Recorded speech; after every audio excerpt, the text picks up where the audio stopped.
Il était une fois, les calamités envahirent le monde des humains et firent régner la terreur. Mais un jour, la déesse du destin désigna 6 héros puis leur octroya le pouvoir de sauver le monde.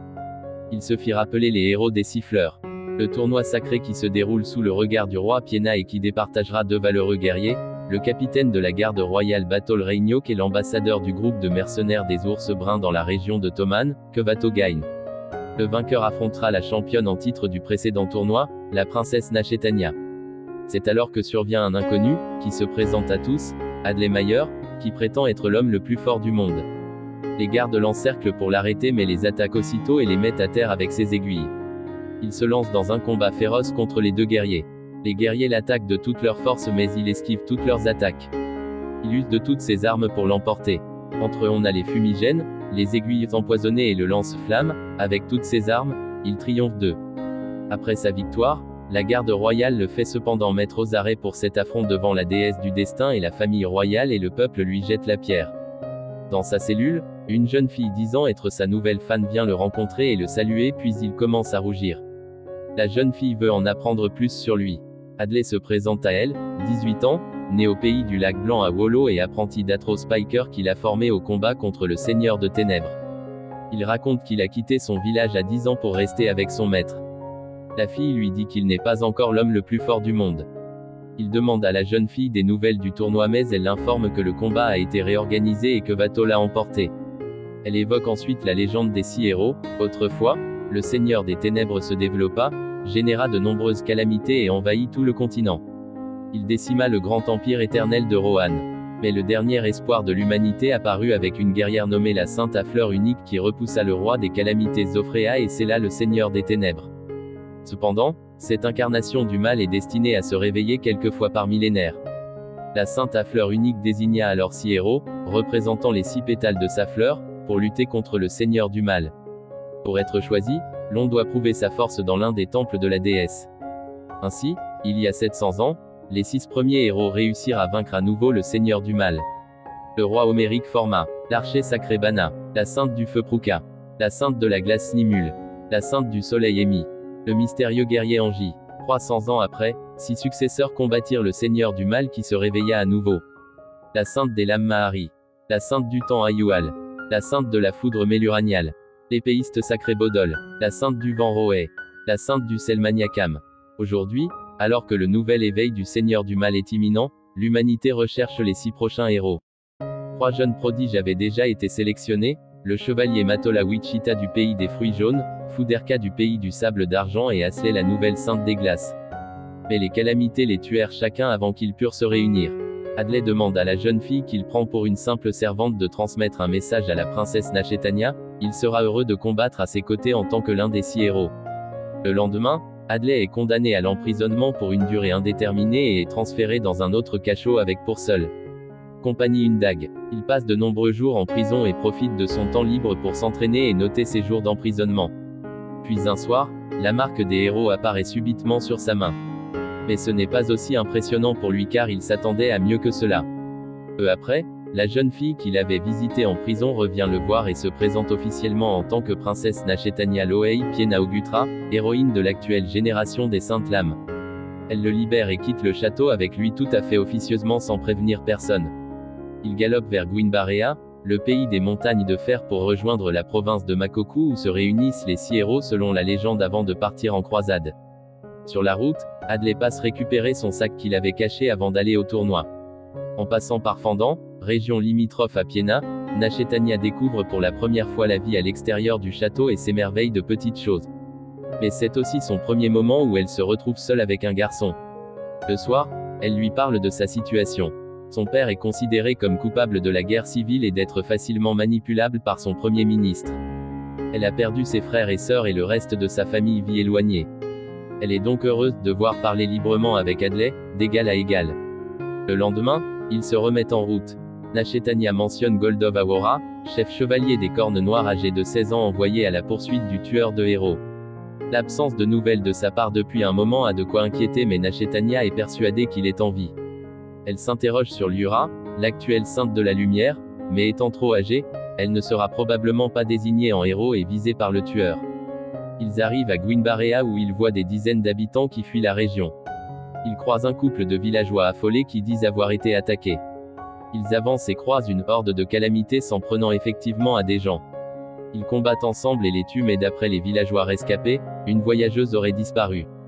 Nash et Tanya tentent de convaincre Adley qu'ils n'ont pas le temps de sauver tout le monde, mais il décide quand même d'y aller. Il part, devançant Nash et Tanya, qui se retrouvent seuls à devoir affronter d'autres calamités.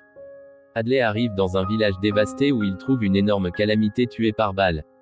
Il trouve cette voyageuse en train de sauver une chienne et son petit. Adley tente d'engager la conversation en voyant qu'elle fait partie des 6 héros, mais peu avenant, elle ne lui dévoile que son nom, Flammy Speeddraw, et le menace de son fusil. Il tente de la rassurer en lui disant qu'il est aussi l'un des 6 héros, mais elle continue de croire qu'il cherche à attenter à sa vie. Goldov rejoint Nash et Tanya et l'informe qu'il a découvert l'identité du tueur de héros, Flammy. Flammy Speeddraw, se désignant comme la sainte de la poudre noire, annonce la nouvelle à Adley. Elle compte combattre seule le Seigneur des Ténèbres et elle tuera quiconque tentera de l'arrêter. Sur ce, elle prend la fuite. Adley écrit un message à l'attention de Nash et Tanya et envoie son cheval seul rejoindre la princesse. Adley poursuit Flammy, refusant d'en rester là. Après l'avoir rattrapée, il la piège dans le brouillard d'un fumigène et lui vole son sac de munitions.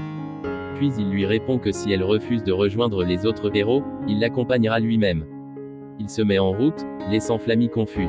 Pendant ce temps, après avoir tué 2 calamités, Nash et Tanya et Goldov trouvent le cheval d'Adley indiquant qu'il part l'un des 6 héros qu'il vient de trouver. Goldov est plus que sceptique sur la fiabilité d'Adley, malgré la confiance que la princesse lui accorde. Adley tente d'engager la conversation avec Flammy, mais elle le rembarre à chaque fois. Ils atteignent une forteresse tenue par Rollon. Dernièrement, ils ont subi énormément de pertes à cause des attaques des calamités, mais Mahoura et d'autres saintes préparent un plan de défense inédit. Elles ont érigé une barrière impénétrable qui sépare la presqu'île d'où proviennent les calamités de la région de Makoku, celle qui relie la presqu'île au continent. Sachant que les calamités ne peuvent arriver par la voie maritime, ils seraient ainsi confinés. Cette barrière est le dernier recours à appliquer si jamais les héros ne peuvent se réunir à temps.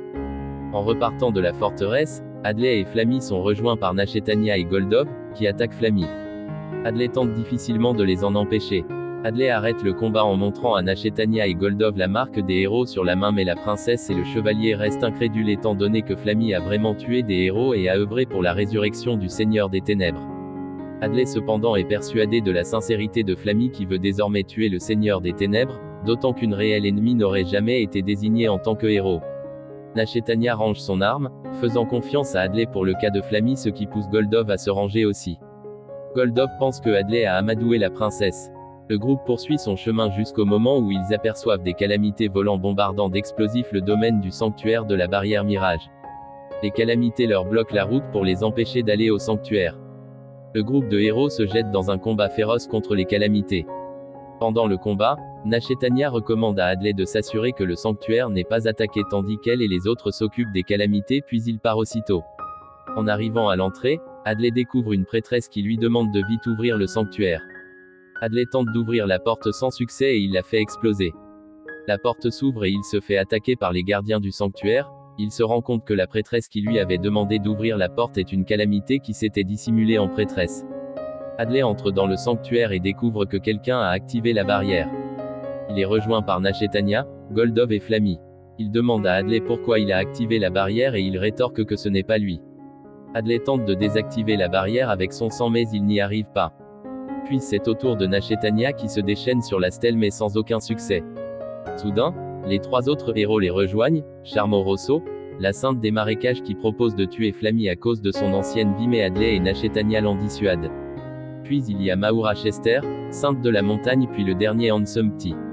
Toutefois, une anomalie saute aux yeux de nos héros, ils sont 7, alors que la prophétie n'a jamais mentionné l'éventualité d'un autre nombre que 6. Cela a semé un esprit de méfiance entre les héros. Hans et Adley sortent en éclaireur pour déterminer une issue dans le brouillard entourant le sanctuaire depuis l'activation de la barrière magique. Ils tracent leur chemin chacun de leur côté mais ils tournent en rond et aboutissent toujours à leur point de départ puis ils retournent au sanctuaire. Pendant ce temps, Flammy est accusé et attaché. Mahoura énonce les 2 solutions qui permettront de dissiper la barrière. La première est que celui qui a activé la barrière la désactive et la deuxième est qu'à la mort de cette personne la barrière se désactive. Elle mentionne aussi le fait que rien ne peut traverser la barrière. Charmo peut tuer Flammy car elle l'accuse d'être responsable de ce qui leur arrive. Mahoura fait alors se présenter chacun pour déterminer l'éventuel intrus. Adley raconte son parcours de vie et parle de lui en répétant qu'il est l'homme le plus fort du monde.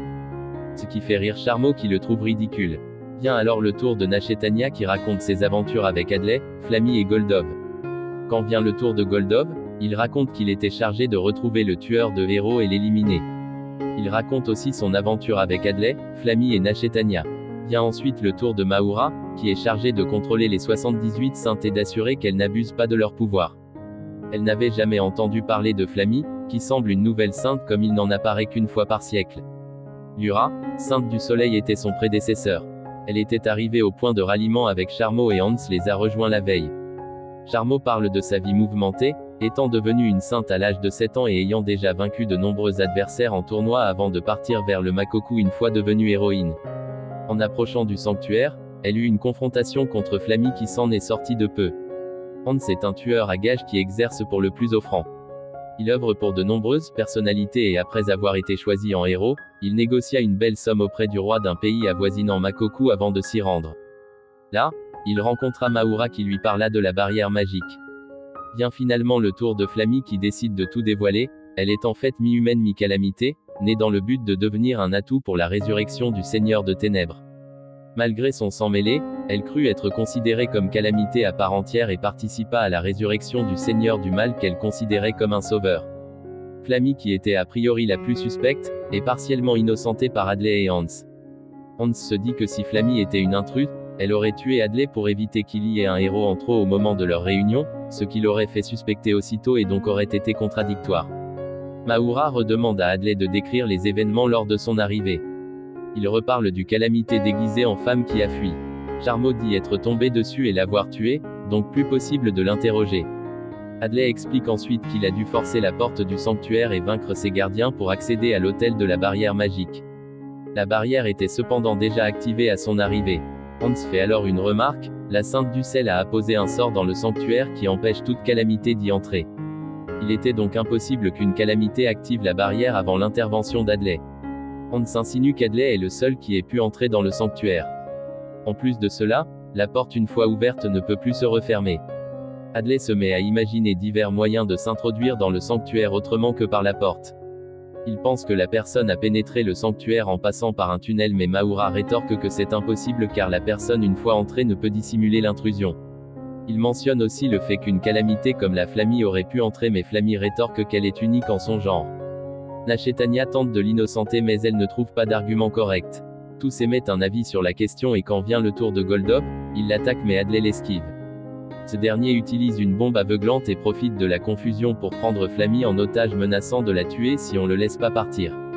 Alors qu'il fuit le sanctuaire avec elle, Hans lui plante un couteau dans le dos avant qu'il leur échappe. S'enfonçant dans la forêt, Adley finit par perdre connaissance à cause de la blessure. À la nuit tombée, Mahoura suggère à Hans d'arrêter les recherches n'ayant pas retrouvé la trace de Adley.